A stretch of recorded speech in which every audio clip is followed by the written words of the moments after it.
जय श्री राम दोस्तों, आज खोज भक्ति चैनल जो मार्मिक प्रसंग लेकर के आया है, उस प्रसंग का नाम है ढोल गंवार शूद्र पशु नारी। बहुत ही मार्मिक प्रसंग है और इस समय मीडिया में भी खूब छाया हुआ है। तो दोस्तों, चलते हैं खोज भक्ति के इस मार्मिक प्रसंग की तरफ। और हाँ, अगर आपने चैनल सब्सक्राइब नहीं किया है तो प्लीज़ चैनल को सब्सक्राइब करें और वीडियो को लाइक करना। दोस्तों, किसी ग्रंथ में लिखी हुई बात पर विचार करना हो तो पहले उस ग्रंथ को देखें। जिस प्रसंग में वह बात आई हो उसे पढ़ें और समझें। एक बार मेरा एक कॉलेज में जाने का काम पड़ा तो अपने स्वभाववश मैंने कहा कि बोलो क्या सुनाऊं। तब एक पढ़ी लिखी महिला ने आकर कहा कि गोस्वामी जी ने नारी जाति की बड़ी निंदा की है और कहा है ढोल गंवार शूद्र पशु नारी सकल ताड़ना के अधिकारी। मैंने पूछा कि यह चौपाई कहाँ लिखी है तो उसने कहा कि रामायण में लिखी है। फिर पूछा कि रामायण में किस जगह लिखी है तो कहा कि अयोध्या कांड में लिखी है। किस प्रसंग में लिखी है तो कहा कि जहां स्त्रियों का वर्णन है उसमें लिखी है। तब मैंने कहा कि देखो, तुम पढ़ी लिखी हो, ग्रेजुएट हो। पढ़े लिखे व्यक्ति को चाहिए कि वह कुछ बोले तो ठीक ढंग से बोले। कोई व्यक्ति अपनी प्रतिष्ठा रखना चाहे तो उसे सोच विचार कर बोलना चाहिए। बैठ सभा विच मूंडे बाहर वचन काढ़ी जे सोच विचार। दोस्तों, आपकी कोई शंका हो तो पहले उस मूल ग्रंथ को देखें कि यह चौपाई कहाँ आती है, गोस्वामी जी ने किसके द्वारा कहलवाई है, कौन बोलता है। कम से कम इतना विचार कर लें, फिर पीछे शंका करें। बिना विचार किए सीधे गोस्वामी जी पर कलंक लगाना कि उन्होंने नारी जाति पर आक्षेप किया है, यह बड़ी भारी भूल है। निज अज्ञान राम पर धरहीं। यदि पुरुष जात स्त्री जात पर आक्षेप करती है अथवा स्त्री जात पुरुष जात पर आक्षेप करती है तो वे दोनों ही बेईमान हैं। अपनी जाति को बढ़िया बताना और दूसरी जाति को खराब बताना मनुष्यता नहीं है। गोस्वामी जी सीता जी के चरणों की वंदना करते हैं।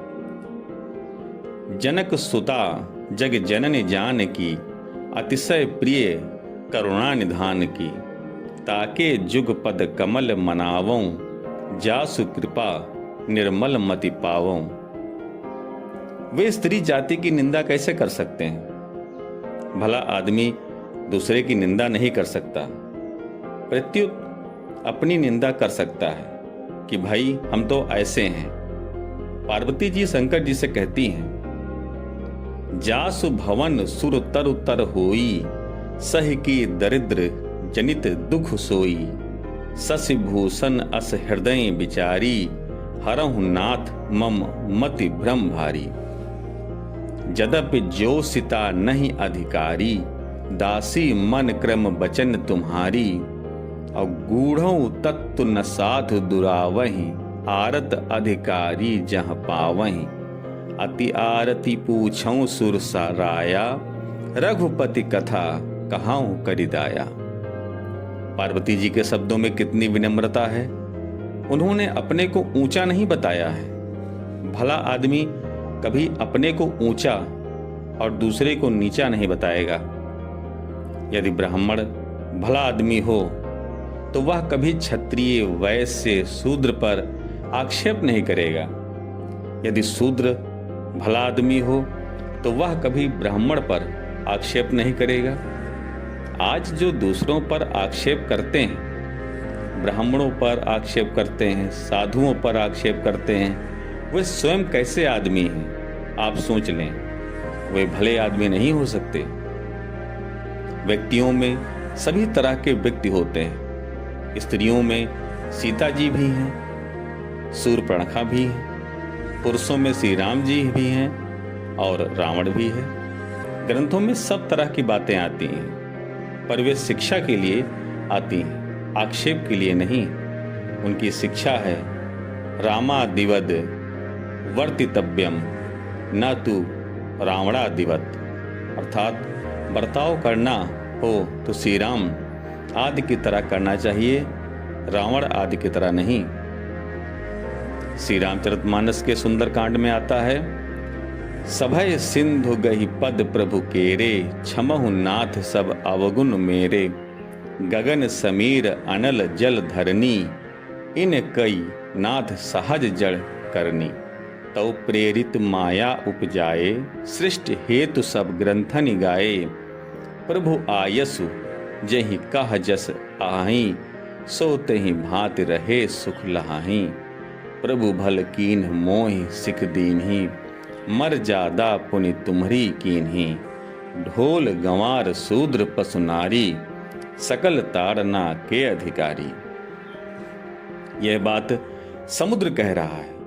समुद्र मनुष्य रूप से भगवान राम के सामने आता है और क्षमा मांगता है। वह कहता है कि नाथ, आकाश, वायु, अग्नि, जल और पृथ्वी ये पांचों ही जड़ हैं। जल होने से मैं भी जड़ स्वभाव वाला हूं। सृष्टि के लिए आपने ही इन पांचों को उत्पन्न किया है। जिसके लिए जैसे आज्ञा दी गई है वह उसी के अनुसार अपनी मर्यादा में रहने से सुख पाता है। प्रभु ने अच्छा किया जो मुझे शिक्षा दी, परंतु मर्यादा भी आपकी ही बनाई हुई है। ढोल, गंवार, शूद्र, पशु और नारी ये सब ताड़ना अर्थात शिक्षा के अधिकारी हैं। समुद्र कहता है, मर जादा पुनि तुम्हरी कीन्ही, अर्थात जिस मर्यादा में हम रहते हैं वह आपकी ही बनाई हुई है। अतः इसमें हमारा दोष कहाँ हुआ? दोष तो आपका हुआ। फिर कहाँ की ढोल, गंवार, शूद्र, पशु, नारी, सकल ताड़ना के अधिकारी। अब ताड़ना शब्द पर विचार करना है कि इसका क्या अर्थ है। समुद्र ने जो कहा कि प्रभु भल कीन मोहि सिख दीन्ही, अर्थात प्रभु ने अच्छा किया कि मुझे शिक्षा दी, तो इस प्रसंग से पता चलता है कि ताड़ना नाम शिक्षा का है। चाणक्य नीति में आया है, लाल येत पंच वर्षाणि 10 वर्षाणि तांडेत, प्राप्ते तु षोडशे वर्षे पुत्रे मित्र वदाचरेत। यदि बालक को 5वें वर्ष में मारने लगे तो वह बेचारा 10 वर्ष पूरे होने से पहले ही मर जाएगा। अतः ताड़ना शब्द का अर्थ मारना नहीं, प्रत्यक्ष शिक्षा देना है। इसमें एक मार्मिक बात है कि ढोल, गंवार, शूद्र, पशु और नारी यह सब शिक्षा के अधिकारी हैं। अतः यदि इन्हें ठीक शिक्षा नहीं मिलती तो दोष इनका नहीं होता, प्रत्युत शिक्षा देने वाले का होता है। ढोल ठीक तरह से नहीं बोल रहा है तो ढोल का दोष नहीं है, बजाने वाले का दोष है। गंवार ठीक नहीं है तो वह जिसके पास रहा है उस शिक्षक का दोष है। शूद्र ठीक नहीं है तो ब्राह्मण, क्षत्रिय और वैश्यों का दोष है। पशु ठीक नहीं है तो उसे शिक्षा देने वाले का दोष है। बैल, घोड़ा, ऊंट आदि को शिक्षित करते हुए उनमें कोई दोष आ जाए, खराबी आ जाए तो वह उम्र भर ठीक नहीं होता है। ऐसे ही स्त्री ठीक नहीं है तो उसके माता पिता का, पति का दोष है। तात्पर्य यह है कि ये सब शिक्षा के अधिकारी हैं। अधिकारी को शिक्षा न मिले तो शिक्षा देने वाले का दोष है। मैंने समाज में देखा कि लड़की विवाह होने पर ससुराल में आती है और उसे ठीक तरह से काम करना नहीं आता तो कहते हैं कि इसे माँ ने सिखाया नहीं है। काम तो लड़की नहीं करती पर बदनामी होती है माँ की, अतः दोष माँ का हुआ, लड़की का क्या दोष है। अतः ढोल, गंवार, शूद्र, पशु, नारी ये सब शिक्षा के अधिकारी हैं। अब इन्हें शिक्षा न मिले तो इनका दोष कैसे हुआ? परंतु इस बात को न समझने वाले बुद्धिहीन लोग कहते हैं कि इस चौपाई में नारी जाति की निंदा की गई है, अतः इसमें से नारी शब्द को हटा दो और लिख दो ढोल गंवार शूद्र पशुचारी सकल ताड़ना के अधिकारी। बुद्धि तो खुद में नहीं है, दोष दूसरे पर धरते हैं। यदि नारी की जगह चारी शब्द ले लें तो फिर सकल शब्द गलत हो जाएगा। जो बात हमारे मन के अनुकूल न हो उसे पुस्तक में बदल दो, उसे काट कर दूसरी बात लिख दो, यह बहुत अपराध की बात है। यह गोस्वामी जी महाराज की वाणी की हत्या करना है। बारीकी से देखा जाए तो वाणी की हत्या मनुष्य की हत्या से भी अधिक बड़ा पाप है। जो बात समझ में न आए उसे गलत बताना बुद्धि का अजीर्ण है। बात पसंद न आए तो पुस्तक को बदल दो, गुरु पसंद न आए तो गुरु को बदल दो। यदि ऐसी बात रहेगी तो फिर आप शिक्षा किससे लेंगे, समझदार कैसे बनेंगे? आपको तो उनके अनुकूल बनना है, ना कि उन्हें बदलना है। आजकल का जमाना बहुत विचित्र है। जो बात अपनी समझ में ना आए उसे गलत कह देंगे। थोड़ी सी कृपा करें, कम से कम उस बात को समझने की चेष्टा करें। परंतु बुद्धि का अजीर्ण हो गया। अपने में इतनी बुद्धि मान ली कि अब उसमें खाली जगह रही ही नहीं। एक बार कोई भाई मुझसे बात करने लगा तो मैंने कहा, देख भाई, हम दोनों पंडित हैं। तेरे मन में तू पंडित है और मेरे मन में मैं पंडित हूँ। तेरी बात मैं नहीं सुनता और मेरी बात तू नहीं सुनता। न तुझे मुझसे सीखना है और न मुझे तुझसे सीखना है। दो पत्थर आपस में टकराएंगे तो भीतर से चिंगारी ही निकलेगी। दो पंडित आपस में लड़ेंगे तो क्या इससे कोई शांति मिलेगी? कोई तो शिष्य होना चाहिए, कोई तो नम्र होना चाहिए। घड़ा कुछ तो खाली होना चाहिए। भरे हुए घड़े में और कैसे भरा जाएगा? कुछ जगह खाली होगी तो कुछ न कुछ और बात मिलेगी। दोस्तों, ताड़ना शब्द का अर्थ है शिक्षा। समुद्र ने कहा, प्रभु भल कीन मोह सिख दीन ही। यह नहीं कहा कि मोह ताड़ना दीन ही। ताड़ना का अर्थ है मारना। कैसे होगा? जो प्रसंग चल रहा है उसके अनुसार ही अर्थ होगा। बात शिक्षा की है, मारने की है ही नहीं। ढोल गंवार आदि खराब हैं तो उनके शिक्षक का दोष है, उनका खुद का दोष नहीं है। उनमें कोई दोष आए तो वह उनका नहीं है, शिक्षकों का है। बात तो यह है, पर दोष देते हैं कि गोस्वामी जी ने नारी जाति की निंदा कर दी। कृपा करो अन्नदाता, थोड़ा सा समझो कि किस प्रसंग में कौन सी बात आई है, किसने कही है। कहने वाला अपनी नम्रता प्रकट कर सकता है, वह दोषारोपण करके दूसरे को नीचा कैसे दिखा सकता है? समुद्र नम्रता पूर्वक कहता है कि आपने अच्छा किया कि मुझे शिक्षा दे दी। हम तो शिक्षा के अधिकारी हैं।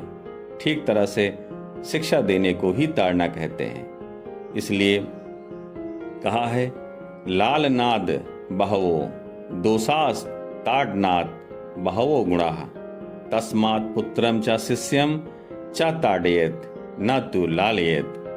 माँ के पास रहता हुआ बालक इतना नहीं सुधरता जितना पिता के पास रहता हुआ सुधरता है। पिता के पास रहता हुआ इतना नहीं सुधरता जितना अध्यापक के पास सुधरता है, और अध्यापक के पास इतना नहीं सुधरता जितना संत महात्माओं के पास रहता हुआ सुधरता है।